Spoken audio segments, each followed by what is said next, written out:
자, 두 번째는 이건 재미난 건데요. 제가 뭐 보여드릴 수가 없는데 여기 뭐 제안서를 뭐 하나 받았어요. 제안서를 뭐 하나를 받았는데 그 업체를 뭐 잘못됐다는 게 아니라 제가 만나시는 분들의 가격이 매우 싼 데가 되게 많더라고요. 뭐 8천 뭐 500만 원, 뭐 8,800만 원 해준다, 뭐 9천만 원 해준다, 태양광 100kg를, 이런 데가 되게 많아요. 근데 저희 같은 경우에는 뭐 솔직히 저를 만나시면 알겠지만 작년 하반기 같은 경우에는 보통 태양광을 제가 한 1억 천에 계약을 했었습니다. 1억 천, 뭐 1억 1,500, 1억 2천, 보통 계약하는 금액선이 그 정도 있었어요. 올해 같은 경우도 저는 그것보다는 좀 더 싸게 내려가려고 하고 있습니다. 제가 여기에 뭐 금액을 다 바로 말씀 못 드리지만, 근데 워낙 싸게 1억 미만으로 하시는 분들이 있어요. 근데 실제로 그분들한테 가보면 추가 비용이 발생되더라고요. 저희 같은 경우에는 계약금을 안 받습니다. 뭐 우리 영상을 보시면 알겠지만 계약금이라는 기준이 없어요. 왜냐면 이 태양광 사업은요, 지금 이 뉴스에도 막 가격이 막 점점 저렴해지고 시장이 막 치열하다는 거는 업체들이 서로 치고받고 싸우는 거예요. 만약에 계약을 하셔가지고 뭐 싸게 계약을 해서 공사를 했어요. 이 업체 문 닫으면 누가 책임집니까? 누가 AS죠? 저 같은 경우에 부산에서 자꾸 전화 옵니다. 뭐 3kg가 날라갔다, 3kg 고장이 났다. 제가 해줄 수 있는 부분이 없어요. 근데도 태양광 뭐 태풍에 날아갔는데 좀 도와달라고 하면 제가 어떻게 거절하겠어요? 사람을 보내드렸어요. 보내서 제가 수리비가 얼마 나왔다고 얘기를 하니 그 수리비 줄 돈이 없대요. 처음에는 급하다고 AS, 우리가 태양광 설치한 것도 아닌데 다른 업체에서 해가지고 이상하게 해놓고선 저희한테 수리를 해달라고 급하다고 돈 준다고 해놓고서는 막상 우리가 수리하고 나면 돈 달라고 100만 원 달라고 하면 못 준다고 합니다. 왜 이렇게 비쌉니까? 이럽니다. 제가 그 말 듣고 충격 먹었어요.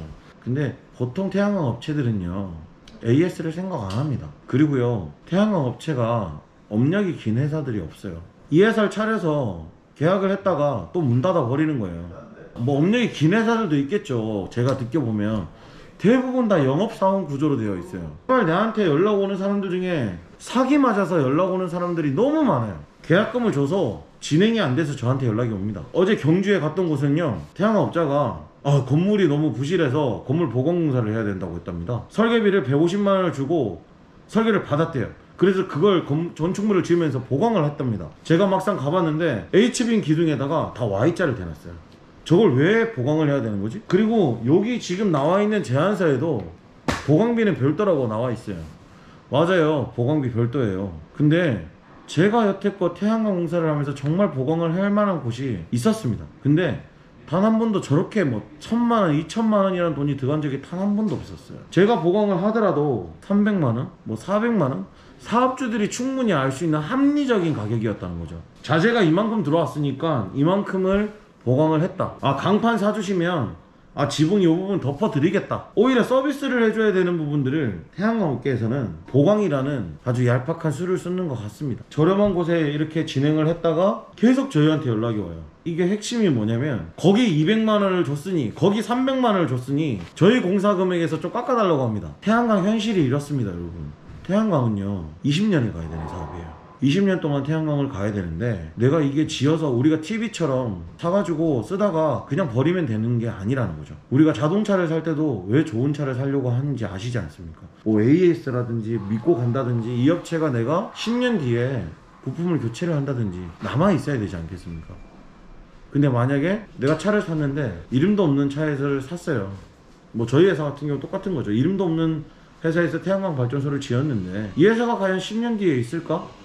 20년 뒤에 있을까를 생각을 하셔야 돼요. 그 부분이 저는 정말 중요하다고 생각을 해요. 태양광은 시작부터 매우 중요한 겁니다. 사업주가 나 이제 태양광 해볼래라고 시작하는 시점부터 완공이 될 때까지는 저는 거의 1년을 봐요. 이게 한두 달 만에 되는 건 아니라고 생각을 합니다. 태양광 발전 사업 허가를 받으려면 저희가 서류를 받습니다. 서류 받고 뭐 준비하는데 일주일, 2주일 걸려요. 그리고 저희도 설계를 하겠죠. 그러고 나서 허가서를 넣습니다. 허가서를 넣으면 3개월이 걸려요. 보통 2달에서 3달이 걸리죠. 나왔어요. 나와가지고 이제 개발행위를 넣거나 뭘 하려고 해야 되는데 자금 신청이 될지 안 될지도 몰라요. 저희 같은 경우에는 물론 자금 신청이 될 것 같다, 그럼 저희가 성공사를 하는 경우도 있어요. 그럼 뭐 6개월 만에도 공사하시는 경우도 있는데 3개월이라는 시간이 벌써 걸리고, 개발행위를 받고 개발행위를 위해서 구조검토도 받고 우리가 실측을 해갖고 설계도 하고 구조안전진단도 받기 위해서는 한 달, 두 달에 또 걸린다는 거예요. 최소 태양광을 하려면 5개월이 걸리는 시점이 걸려요. 보통 업체들이 개발 행위를 받으려면 구조검토비라는 게 들어갑니다. 100kg당 뭐 200만원 들어가는 데도 있고 300만원 들어가는 데도 있고 뭐 100만원 들어가는, 너무 많지만 그 비용은 업체가 부담을 하게 되는 거예요. 근데 저희 같은 경우에는 그 부담을 안 시켜드려요. 그냥 저희가 그냥 받아버립니다. 아, 이분은 확실하게 할 것 같으면 그냥 우리가 진행을 하자. 근데 보통 다른 업체들이 이런 명목 허가를 위해서 허가를 내기 때문에 돈을 받아야 된다고 하죠. 좋아요, 받을 수 있어요. 근데 그걸 받아가지고 공사를 하기 위해서 이제 올라가다가 돈을 받고 나서 막상 해보니까 돈이 좀 더 들어가는 것 같습니다. 500만원 더 안 들어가면 이 공사를 못 할 것 같습니다. 이 가격대로 못 할 것 같습니다. 이제 이렇게 돼버리는 거예요. 그럼 사업주는 갑과 을에서 을이 돼버리는 겁니다. 왜? 내가 돈을 줘버렸기 때문에. 이게 아까워서 이 사람 말을 따라가야 되는 거죠. 그리고 또 어떤 분들은 300만원 500만원을 내고 진행을 하다가 허가도 나와가지고 막상 진행을 하려고 했는데 공사를 막 하려고 보니 업체가 이상해요. 와서 모듈 사야 된다고 돈을 달라고 합니다. 아니, 지금 돈 없다, 너가 공사 다 하고 나중에 대출 받아서 들고 가라 하니 돈이 없으면 공사를 못 한다고 합니다. 돈 주시면 공사를 할 수 있다고 해요. 그럼 돈 준다고 어쩔 수 없이 주겠죠? 주면 그게 공사가 제대로 되겠습니까? 저는 제가 하나같이 다 말씀드릴 수 있어요. 최소한 돈만큼은 업체가 그래도 어느 정도 능력이 되는 업체라면 그런 비용을 안 받고 공사를 일단 진행을 해야 되는 게 아닌가요? 아니면 심지어 공사를 하면서도 하고 중도금을 받는다는 게 맞지 않을까요?